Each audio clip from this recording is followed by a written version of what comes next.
All right, so I watched Chelsea Liverpool this weekend, and I think there were some very interesting things to take away in general. I'm going to talk about kind of two of the things I found the most interesting. Chelsea Liverpool drew 1-1. I watched this game in two halves. I watched the first half live and then watched the second half a few days later. Um, about even on XG, but Chelsea is fewer very high quality chances. Liverpool is a higher volume of low quality chances and one amazing chance. Um, I think the most interesting thing from this game is kind of the discussion around whether it was a 3 or a 4. You can see here FotMob have it listed as a 3-5-2. I think Opta had it as a 3-4-3. I think most people looked at the lineup and saw 3-4-3 with Sterling and Chukwuemeka as interior wingers or attacking midfielders underneath Jackson. But out of position, it was very much a 4. And Poch said this kind of after the game that no, it was a back 4 with Colwell at left back. Chelsea have been building with a 3 in preseason, all preseason, but have been pressing out of a 4-2-3-1. It was the exact same against Liverpool. Um, Generally in preseason, it was Gusto dropping into a 3. That was a common one. Sometimes it was Colwell and two real center backs, but generally that was with like Chalaba at right back, um, or maybe it was Cucurella at left center back, and then Colwell was like the middle of the 3. That was a common one we saw as well. But out of possession, it was very much a 4 with Colwell at left back, and I think there's an interesting conversation to be had in the data that how do you assign whether these teams are 3s or 4s in the data? For example, like Man City have been doing this with their fullbacks stepping into midfield or the center backs stepping into midfield, and they've been calling it a 3 all the time. When out of possession, it is very much a 4. My personal preference is that you show the out of possession shape because I think the only thing that coaches truly have control over is the out of possession shape. Everything else is a little bit too ball dependent in possession. Like there are times where it's a 3, but then Colwell overlaps, and now is it a back 2?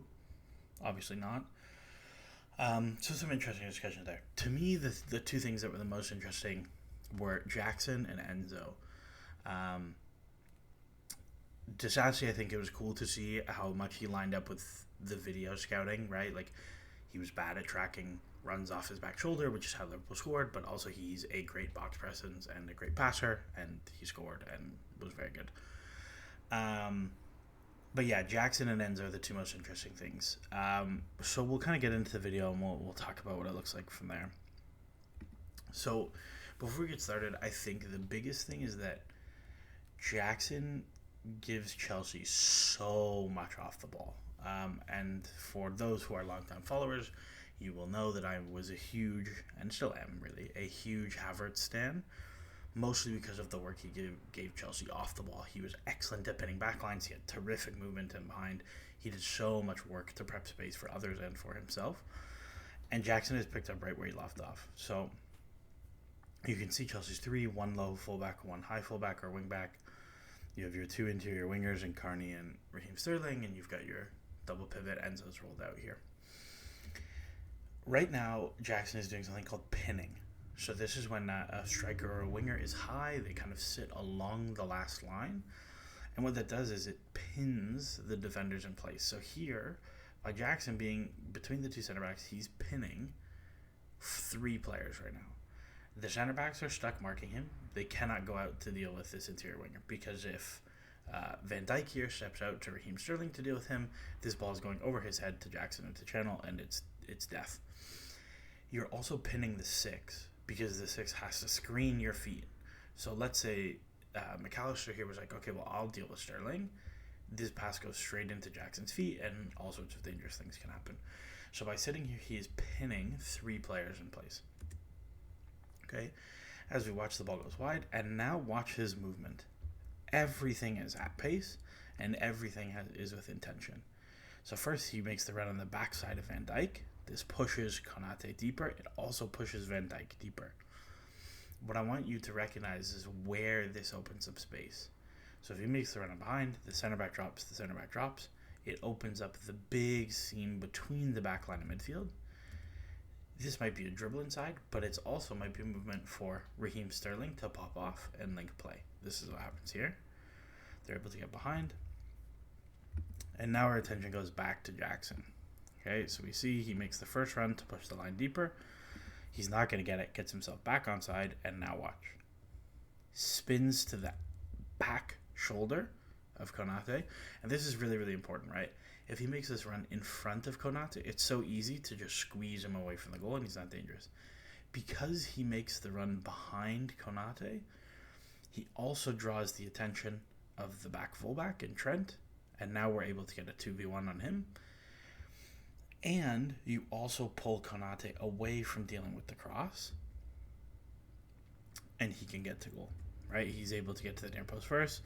Again, there's other worlds where maybe this is like a lifted toe poke and he pokes over Allison, or it's a little bit further out and he's finishing. Really, really nice movement from Jackson. Here's another one. Okay, so we end up in a wide area. Colwell plays to Chilwell, underlaps as an advanced center back, right? Like I said, really cool stuff. Here, the movement is a little bit different. Because there's ball pressure, he can't really make a depth run. There's no point. He's not going to get the ball. So we call this movement an off the front. So he shows off of the back line. And again, now it is unclear who steps to him. Because if the center back deals, right, if Konate deals, he tries to run behind. If the 6 tries to close this lane, so McAllister tries to close this lane, it's very easy for one of the midfielders to come and get the ball much higher. So because he sits off the front, he is able to pin 4 players again. Right, there's your off the front movement. Oh, look, the center back's going to step. Boom. Great aggressive first touch. Love the snapshot. Okay, it goes wide. It is what it is. It's not a big deal.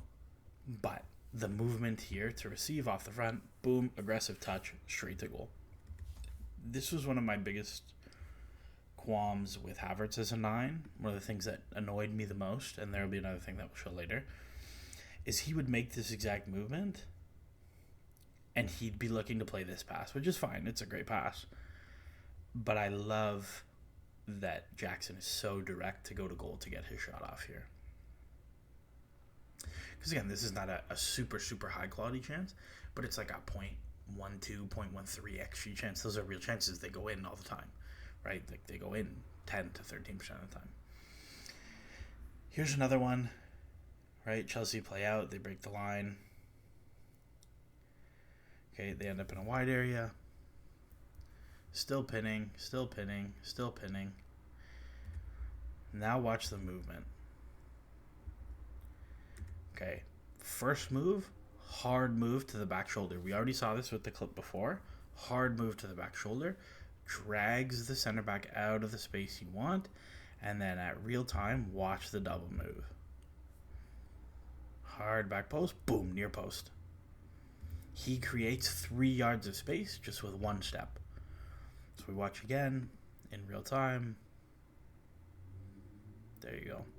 So what I want you to take away, the really cool detail here is as the ball goes wide, he pulls away to give himself room at the near post. Konate has no idea he's making the second move because it's not possible for Konate to watch the ball and to watch Jackson. It is literally not possible. So as soon as he makes that move away, you can see, boom, check, space to the near post. Again, should he do better with the finish? Sure, whatever. This will even out over time. There's nothing to suggest that Jackson is a historically bad finisher or anything like that. But these little things to prep that space is amazing. And this was one of my biggest peeves with Havertz, is Havertz would make this run to his back shoulder and would fade here for a tap-in. But this is an unbelievable double move. Here's another one. This was a nice transition moment, right? Watch how good he is at just recognizing, oh, there's a moment to transition here. So again, you're getting a little bit of back pressure, right? He's coming to make sure they can't swing. They're locked on this side. As soon as he sees the bounce, I'm gone. Terrific transition read. Now, we get here. He's 1v2. He's past 1, but he's 1v2. This is an awkward situation, right? Sometimes you might decide, I'll put my foot on it, I'll let Konate go past, and I'll try and drive inside and bring a second runner. He doesn't know how far away these runners are, but Jackson decides, I'm here, I'm quicker, I'm going straight to goal. Tries to get his body across, ends up with a decent chance. Again, not an amazing chance, But how many times did we see Chelsea last season get into a position like this, and then the winger puts their foot on it and waits for help, and the attack fizzles out? Maybe you get something, maybe you don't. But Jackson was very, very decisive in these transition moments, or these 1v1 moments, where he's like, yes, I will take the good shot instead of waiting. And I think this is a really nice tweak to Chelsea's attack that was not really a thing last year. Okay, and here's the last one that I really, really liked. And this doesn't even turn into anything. Okay, they're like, Jackson doesn't even touch the ball in the sequence. But I want you to just watch him the whole time and all the movements he does to create space for himself. Okay, all the movements he does for himself. Checks away, off the front, right? See that little shift? Freezes Van Dijk, he's free. Okay, he doesn't get it, fine. Next one. Another one, you see it already. Watch the head. Ooh, hard back post run, peels near post.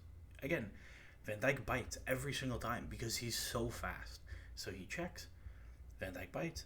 If this pass comes in here, he's taking his first touch past Van Dijk, he's gone. Here's another one. Same thing again. Check, boom, buys another yard of separation. He can still get this ball and go. Eventually the pass comes, it's way too late, it is what it is. But you can see just in like 8 seconds, right? Double move to separate. Double move to separate. Double move to separate. These are like little things that don't matter in the grand scheme of things, but they actually really, really, really matter for small things. And then here's the last one that I just like because it's sick to see somebody do this in transition. This is awesome. Straight from McLean. Great transition running, getting bodies across. So if it's a foul, it's a booking. And then a good slip. It doesn't come into anything, but again, really nice moments. So that's Jackson. Jackson I really, really liked.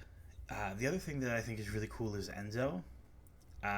So we can see the pass map here. Like I said, it's pretty clear 3-4-3, I think, in possession. Jackson doesn't get much in terms of touches.